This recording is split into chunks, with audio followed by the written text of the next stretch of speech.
All right, guys, thanks so much for listening to another episode of the CX Chronicles podcast. Super excited for today's show. Dennis Armbruster is joining us. Dennis, say hello to the CX Nation, my friend. Hey, hello, everyone. Adrian, thanks for having me on. I appreciate it.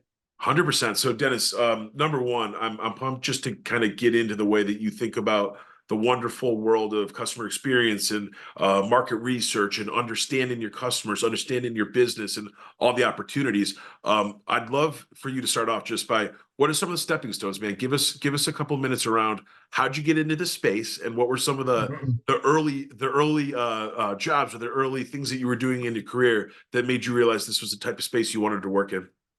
Yeah, no, I appreciate that.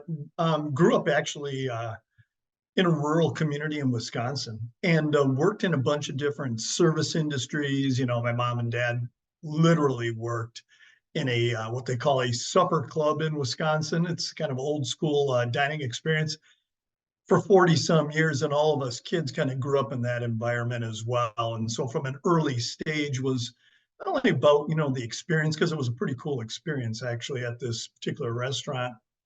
But in my early stages of my career, Adrian, I actually kind of stumbled into, quite frankly, the whole loyalty industry, customer loyalty. And so early on was responsible for really helping to design and develop loyalty programs that you might find at, retailers or businesses of all kinds. And the interesting thing to me, and it kind of stuck in my craw early on, was this notion of authentic loyalty. I was busy designing points programs and discount programs and trying to find ways to basically help organizations spend their money, more effectively to help drive, transactional activity. But in the back of my mind, it was always, are we really creating loyal customer relationships here? And time after time, I, would hear from organizations that, hey, if our operations are broken or if our product isn't performing like it needs to, no loyalty program is going to create the types of long-term, relationships that are needed, right?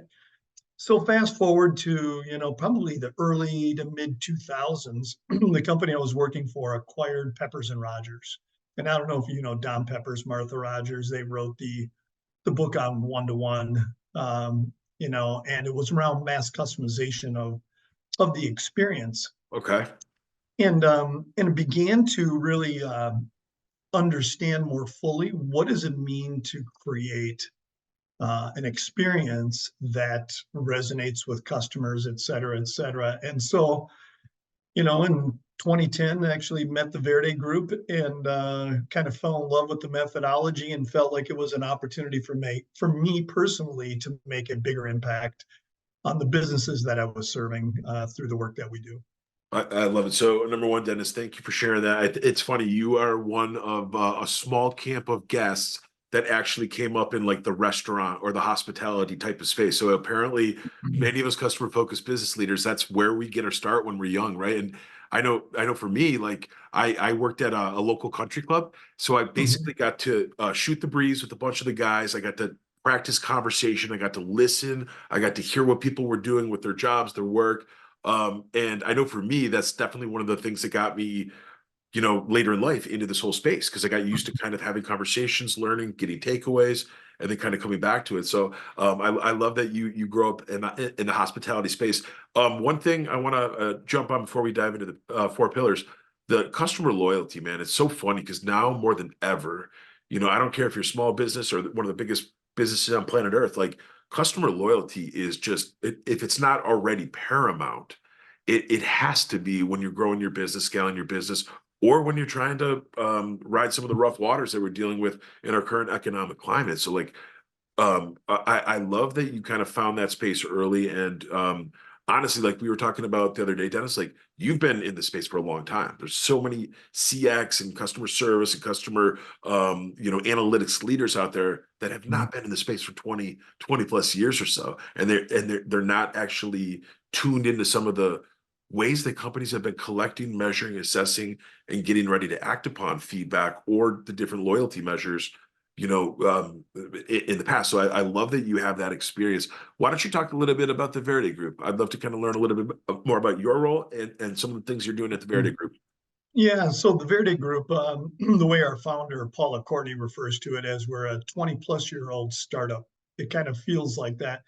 We continue to be kind of, I wouldn't say fighting against the grain, but clearly have a very unique and different approach to understanding and measuring the customer experience.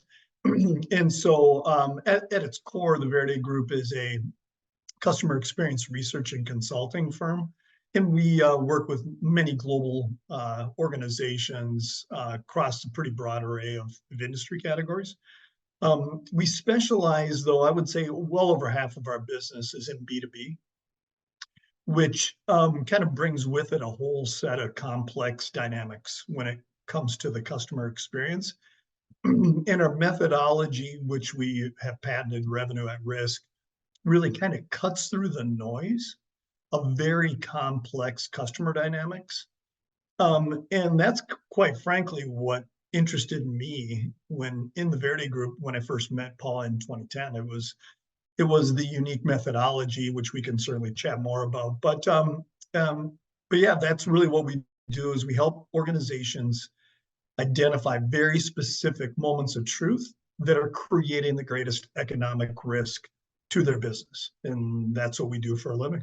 So, Dennis, I'd love to dive deeper on that. So you mentioned a couple of different things. Number one, just B2B can be very difficult, right? You have to actually work with the customer's team. You have to understand how the team dynamic works, how their tools work. You have to think about how they're actually managing their customer relationships. So there's a lot of complexity right there. The part that you mentioned, though, about revenue, I'd love for you to spend a few more minutes on that. How do you guys spend time with your clients at the Verde Group, identifying and mapping some of those areas that are either ripe for improvement or maybe there's friction, right? And then how do you tie that to the actual revenue? I'd love for you to dive a little bit deeper there. Yeah, so if you've read any of my posts or even the Verde Group, messaging, at large, we have a very strong point of view that there are some fundamental issues with the customer experience measurement industry in general. Because I think it was Forrester came out last year. I think they said 80% of executives view customer experience as a key priority, yet only 6% of those organizations feel like they're making progress, significant progress towards achieving a better customer experience, right? And if you ask customers themselves, I think there was another study conducted. If you ask customers, they're not feeling the love either, right? They're feeling like actually the experiences in many cases are getting worse, which begs the question, like what's going on in the industry? I mean, organizations continue to invest a lot of money, Adrian, in measuring and managing the customer experience. But if executives aren't seeing improvement and customers aren't feeling the love, then something's not working, right? And so what we do, and it's really kind of more the philosophy behind the Verde methodology, is really kind of get into the human factor here, right? Is that at the end of the day, organizations spend a ton of time measuring the attitudes of customers, right? NPS, customer satisfaction, et cetera, et cetera. And what we know to be true is that you cannot change anyone's attitude.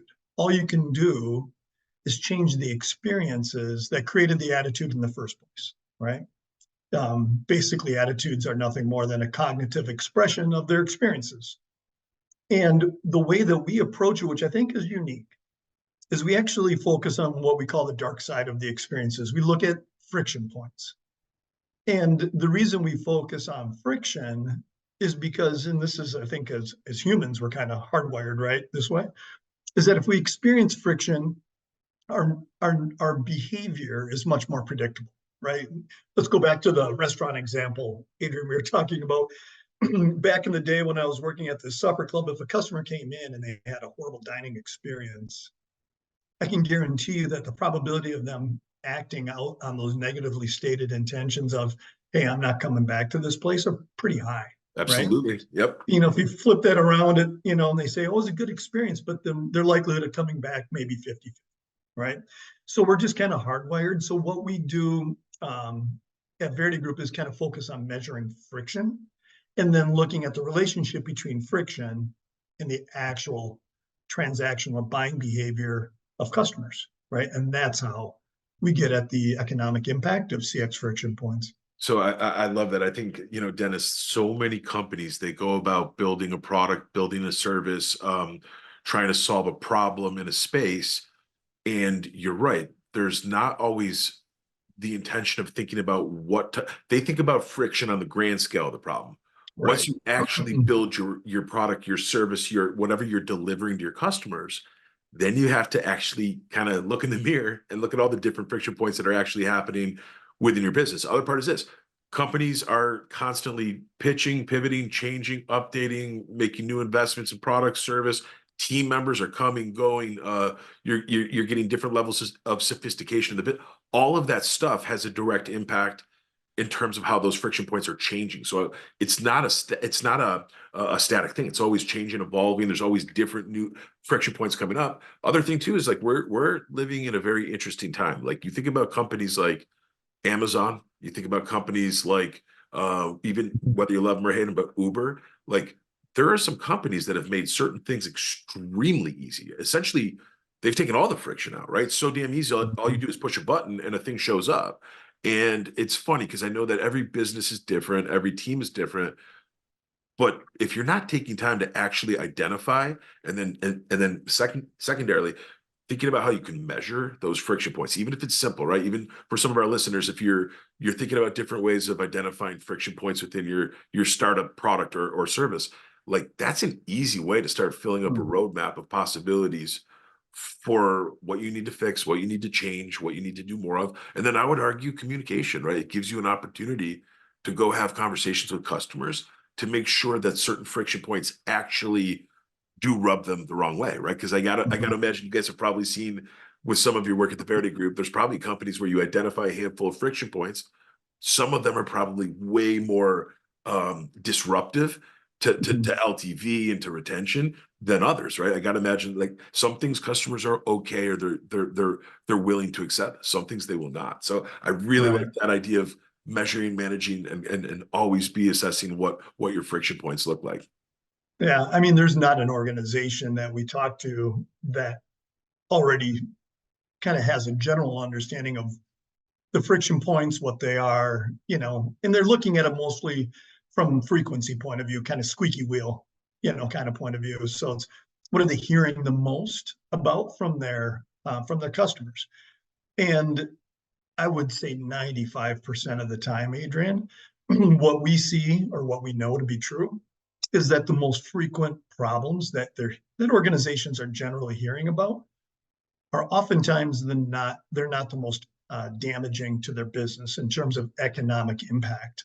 As a matter of fact, there are problems that are well down the frequency spectrum that really are core issues, especially to higher value customer segments or what have you, that largely go unaddressed. And so when you're thinking about tackling customer experience improvement, it's like, where do you begin? And oftentimes customer or organizations resort to the frequency measures, which problems are happening most frequently. And we know that that is a recipe for throwing good money after bad, right? Yep. It's really a waste of resources in many cases. And so really what we're focused about is helping organizations separate noise from signal and letting them focus on those critical few issues that, if addressed, will have a material impact on business performance. As we like to say, we're all about the money. Yep. And that is an area where I think in customer experience, I was on a chat yesterday on LinkedIn, actually, matter of fact, and one of the individuals that was involved in the chat said, I think 1 in 4 customer experience programs actually link the Yep. data to economic performance. Yep. Well, that is a travesty. It's like, what are we doing here? Yeah. It's like, if you can't show your organization the economic impact of improvement, then where is going to be the buy-in organizationally, whether it's systems or people or process changes or what have you? It's very difficult to drive the necessary change and adoption of change unless you have an economic case to be made. I've been thinking about our conversation of you on our last chat. You were talking about literally tying a projected ROI or your expected ROI sets to CTAs, and I honestly, Dennis, I've been laughing because there's so many companies out there, as you just said, that number one, they feel that they're not getting the value because they're not doing that. But second of all, we work with a ton of CX directors, VPs, the guys and gals running these customer facing teams here at CXC. One of the biggest obstacles they have with why they're not getting executive buy-in, executive approval of resources, the next tool, the next person, etc. They're not doing what you just said. They're not actually computing even a projected ROI set. And then the other piece is kind of being able to do prioritization based off the money. And for everyone listening right now, like, easiest way you're going to get your CEO and CFO and COO to agree to something, show them the money, whether it's Correct. the gain, whether it's the savings, or whether it's the optimization. Because we are in an interesting time right now where, teams are slimming down, tech stacks are slimming down.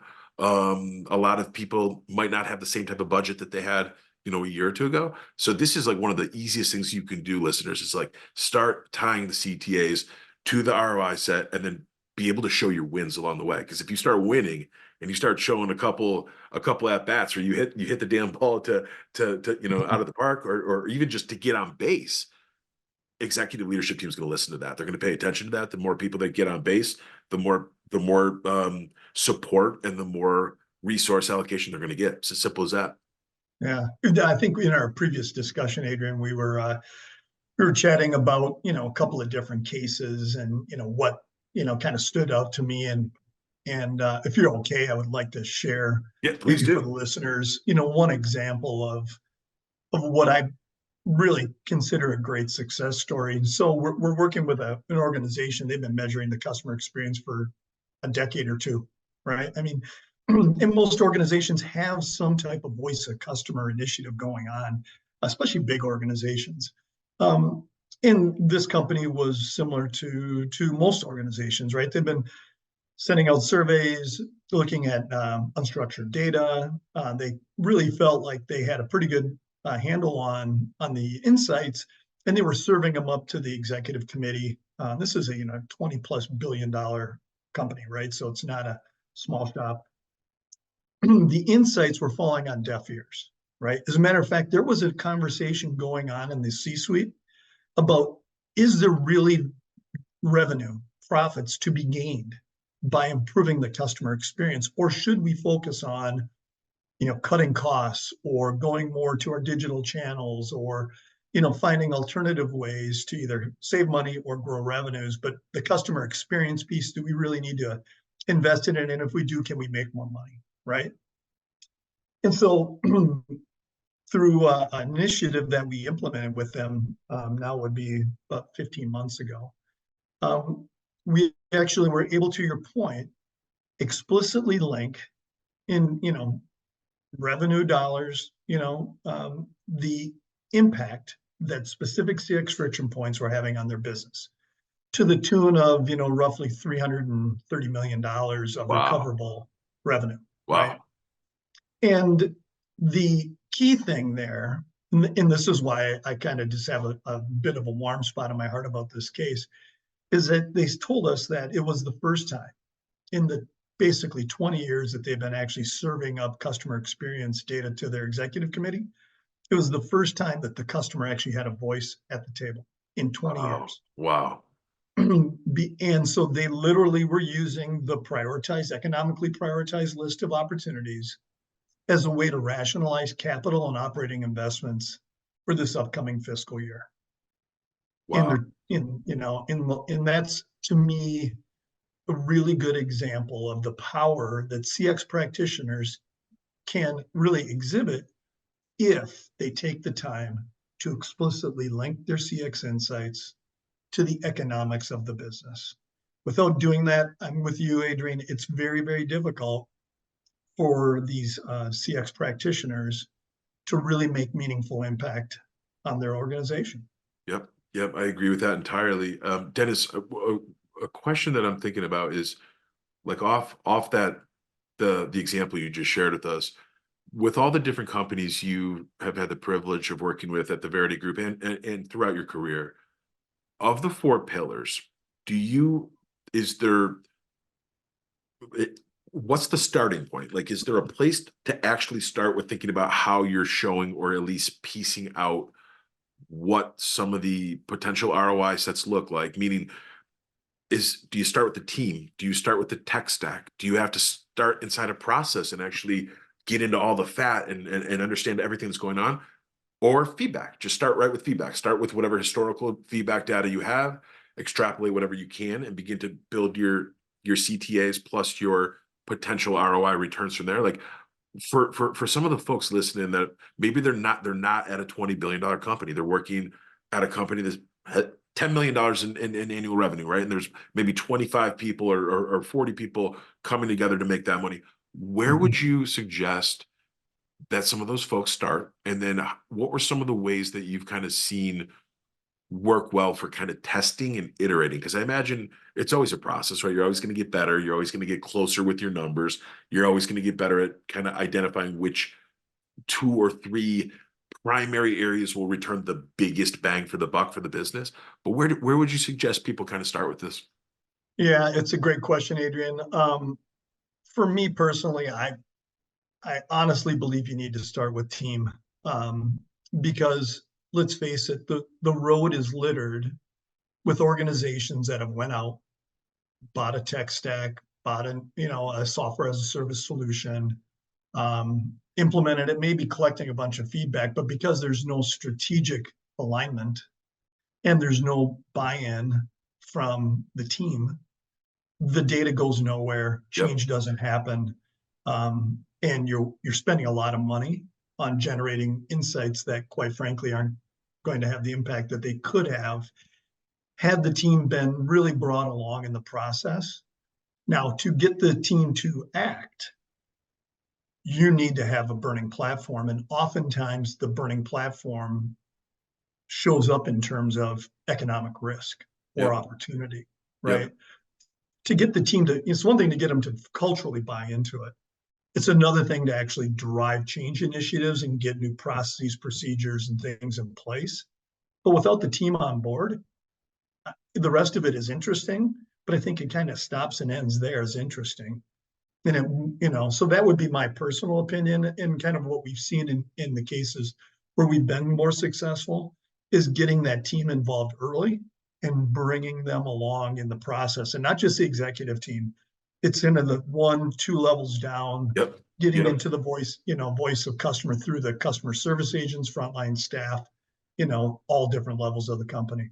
Yep. So I love that, Dennis. I think you're spot on. I also think that there's just too many companies out there that their tech utilization or their tech stack usage performance, it's not good enough. So you're right. So on an executive level, you might think because we've already invested in the CRM, or we've invested in the ticketing platform, or we just updated our telephonics or whatever it looks like, if the guys and gals actually doing the damn activities every day Mhm. don't know A, how to use those tools, B, aren't coached, supported, educated, and invested in, right? Because that's honestly, that can be hard for a director or a leader to do that. Sometimes you need outside support. And then the thing that I'm always kind of going crazy about on the show is like content. In today's world, people have to have really good content to know how to do things, whether it's videos, whether it's audio podcasts internally, whether it's Mhm. ebooks, whether it's your Confluence or your knowledge base. People need lots of content to be able to actually understand how to use this stuff. And I think you're so right. Where so many companies, especially growth companies, companies that are on the up, so they're kind of still learning the stuff and still perfecting Mhm. their space. The lack of tech stack utilization is what makes VOC construction and then VOC reporting across the business. It's what makes it difficult. So you've got 20 different tools. Yeah, now you do need a data scientist to be able to actually Right. aggregate, compartmentalize, assess, segment, and then create a bunch of different reports, because there's different leaders in the business that care about different things, right? So it's like, so Right. I love your answer. I think that's spot on. Yeah. And it's, I mean, at the end of the day, I mean, granted, there's all kinds of amazing technology that's available, right? And AI is bringing us along at a crazy rapid pace, right? Yep. Um, but fundamentally, it's about people, and either in many cases, people either serving other people or those customers who were trying to address their needs, right? So it is a human-based industry that we're in, right? We're trying to make customers buy more from us, recommend us more, and do all the types of behaviors that we would like them to do. So we really need to understand what is getting in the way of customers behaving in a way that we would like them to as business owners, right? Yep. Yep. And the way in which you do that can be through technology and insights and data and all the cool things that we can do as in the CX industry.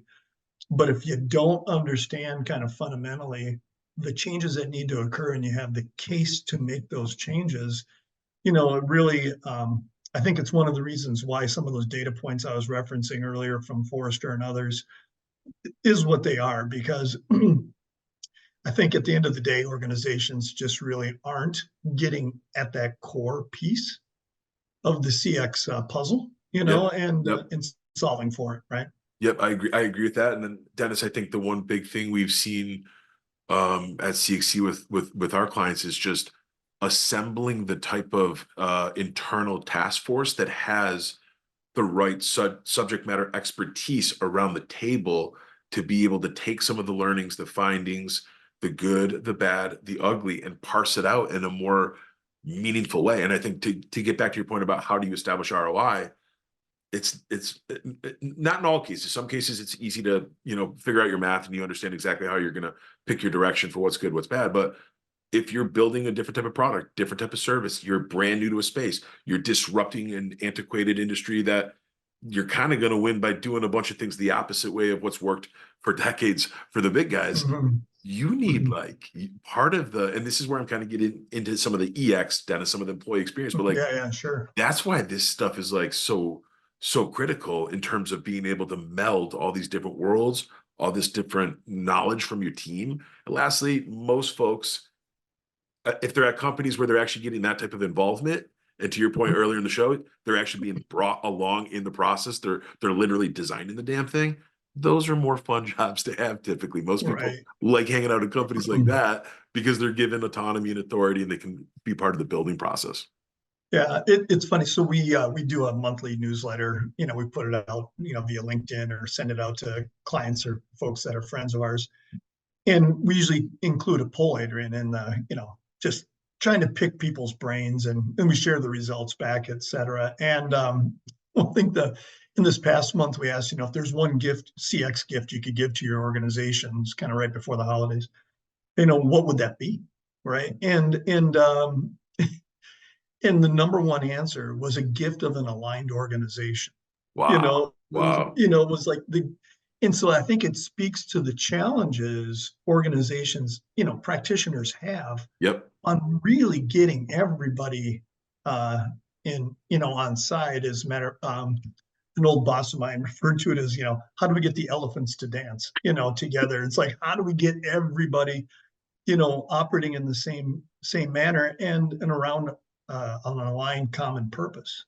Yep. And at the end of the day, again, I use that term, but it's, I think, really about building the economic case for change. Yep. Because, otherwise I think it's really a lot of opinions, points of view, more argumentative Yep. data sets and not hardcore business facts to drive the necessary change. Yep, I agree with that entirely. Dennis, this is awesome. Before we start to wrap up, I want to make sure I give you an opportunity. Where can people that are interested in learning more about some of the stuff that we're talking about today? So the market research, customer loyalty, customer experience optimization, voice of customer reporting, all this stuff, right? There's so much to it, but where can people learn a little bit more about some of the the work, the ideas that you put out, and then where can people learn a little bit more about how the Verde Group is actually doing this type of work with your customers today? Right. So clearly, go to our website, www.verdegroup.com. And there we have about our approach and our methodology, but we also have a lot of case studies, manufacturing industry, retail industry, insurance and financial services, et cetera. And you'll see more about this revenue at risk methodology that really helps to isolate specific CX friction points and assign an economic risk value to it. And then we have an insights page where, previous podcasts we participated on, white papers, our work that was published in Harvard Business Review, our work with Wharton University, the University of Pennsylvania. It's all out there for people to take a look at and download. And then on LinkedIn, we're pretty active on LinkedIn. We're not only just out posting our own things, but we're also commenting and sharing others. So like work that you're doing, Adrian, and others. And again, we're going to have a bit of a contrarian point of view because our methodology and our philosophy, quite frankly, is a little bit unique. But hopefully what we can do is stimulate some thought, right? To have maybe some different types of conversations with organizations or between organizational sponsors or what have you, so that they get more out of the dollars they're investing in their CX initiatives, whatever that might be. So we're here to kind of help organizations think differently. And to the degree that our content and our information can help in that regard, we welcome folks to access that at their convenience. I love it, Dennis. Right now more than ever, customer-focused business leaders need help with what you just said. They need different ideas. They need to be creative. They need to produce some returns. That's it's like anything in life. You have to produce returns for people that continue to invest. And I think that, some people have a pessimistic view on the whole CX and CS space right now. Not really me. I still think everything that we just talked about today, figure our math out, figure out the friction points, figure out the signals, leading and lagging, figure out what makes your customers tick, figure out what makes your customers leave. This is a complex thing. There's no way that companies can just get rid of this altogether and not have really smart guys and gals doing what you and your team are doing at Verde Group. And then just customers, everything. Customer is the lifeblood of any business, and you've always got to be thinking about how you can actually improve and better serve them. So, Dennis, this has been absolutely fantastic. Thank you so much for coming on the show, sharing your experience and your story. I will look forward to keeping our conversation going in the future, my friend. Yeah, Adrian, thanks to you, thanks to your listeners, and I really appreciate the opportunity to share the Verde Group story with everyone. So thank you. Started.